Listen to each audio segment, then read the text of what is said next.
Yan, natanggal ko na yung Jetmatic guys, kaya nilagyan ko na ng GIT 1 in 1/4 by 1 in 1/4 guys, kasi walang 1 in 1/4 by 3/4, kaya yan malaki. Naglagay na lang ako ng reducer guys para lumiit siya.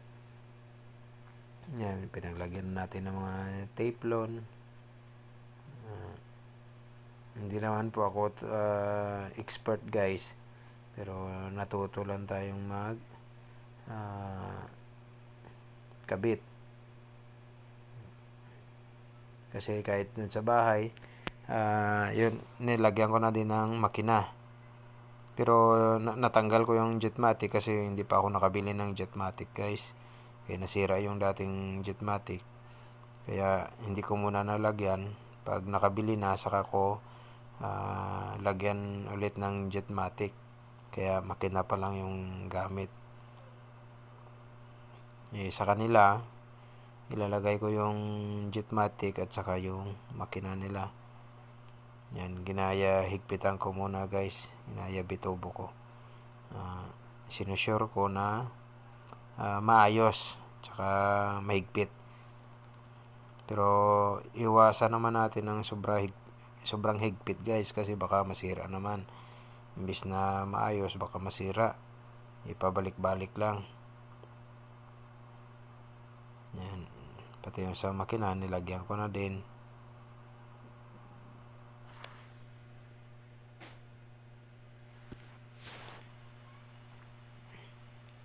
Yan, higpitan ko na, tapos tinanggal kay medyo maluwag pa. Dinagdagan ko yung teflon guys para medyo mahigpit, para hindi talaga magsingaw. Kasi pag may konting singaw lang, wala, hindi makahigop ng tubig sa ilalim. Kaya yan, hinigpitan ko ulit para mas matibay guys. Yan, giyabitubo ko na din. Dito lang po yan sa kapitbahay guys. Kaysa maghanap sila sa malayo, marunong man din ako konti.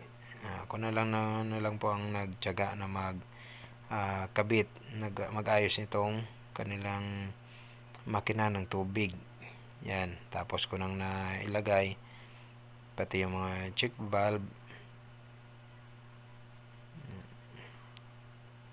Gisiting ko muna, tapos i-fix na natin guys para tuloy-tuloy na. Yan, nilagyan ko na din ng solvent cement. Yan, pinalak ko talaga kaya para mas maayos. Tinulak ko. Ako kasi na tao guys, hindi ko naman itinataas yung sarili ko. Mahilig lang talaga ako sa mga makina. Lalo na pag may mga kompleto yung gamit, yun talaga ang gusto ko, mag-ayos-ayos din. Pero minsan, wala tayong gamit, kaya tinatamad din ako mag-ayos guys pag kulang-kulang yung gamit. Mahirap kasing magsira, tapos wala ka ding gamit. Paano maayusin? Mahirap naman, sige, hiram ng hiram sa ibang tao, sa mga kapitbahay. Ayan, nilagyan ko na ng teflon guys. Kaya kita nyo, hindi ako gaanong napapansin nyo sa paglalagay ng mga teflon. Hindi ako ganun ka-expert kasi nga hindi ko naman talaga totally trabaho. Kumbaga, na praktisan natin, na nakatesting na tayo maglagay, kaya natutuhan natin. Kailangan talaga kasi dito sa mundo, marami kang alam. Kailangan mong matuto ng mga bagay-bagay. Kahit hindi mo alam, subukan. Wala namang masama guys. Kaya kailangan mag-explore ng mag-explore kung ano ang kaya. Diba? Kaysa naman matulog ka sa bahay, maghiga ka. Wala. Mahirap maging tamad. Dito sa mundo, kailangan mo talaga kapalan ng mukha, tibay ng loob. Yeah. Sa umpisa, kung magkamali, sabi nga nila, trial and error.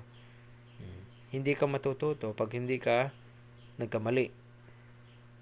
Pero dapat, dun sa pagkakamali na yon, make sure na matututo ka.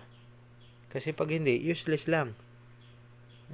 Nagkamali ka na, hindi ka na uulit, wala. Mahina ang loob. Yan, nilagay ko na yung check valve yan, guys. Kanina, dugtong-dugtong ko lang muna, hindi ko gi-fix para matansya natin yung haba ng mga kinating natin na PVC. Tapos i-fix na natin, pinanglagyan na natin ng teflon at saka solvent para tuloy-tuloy na. Yan. Pati yung doon sa may makina na side, nilagyan ko na din, guys, ng solvent at saka teflon para ma-fix na natin. Yan. Sana po, please follow po. Pa-follow nyo po ako. Paki-support nyo po para tuloy-tuloy po tayong magsumikap sa ganitong gawain. Like and share na din po. Salamat po ng marami sa inyo palagi, lalo na sa mga supporters ko. Shout out po sa lahat ng mga followers. Tuloy-tuloy nyo po sana akong suportahan. Yan, pati yun doon sa may makina, guys, lagyan ko na. Pasensya na po, kay parang medyo manipis na yung ulo, nakikita na yung bon-bonan. Nagkakaedad na din. Yan. Yan, pati yun doon sa makina, guys, i-fix na natin. Salamat po ng marami sa inyo, guys.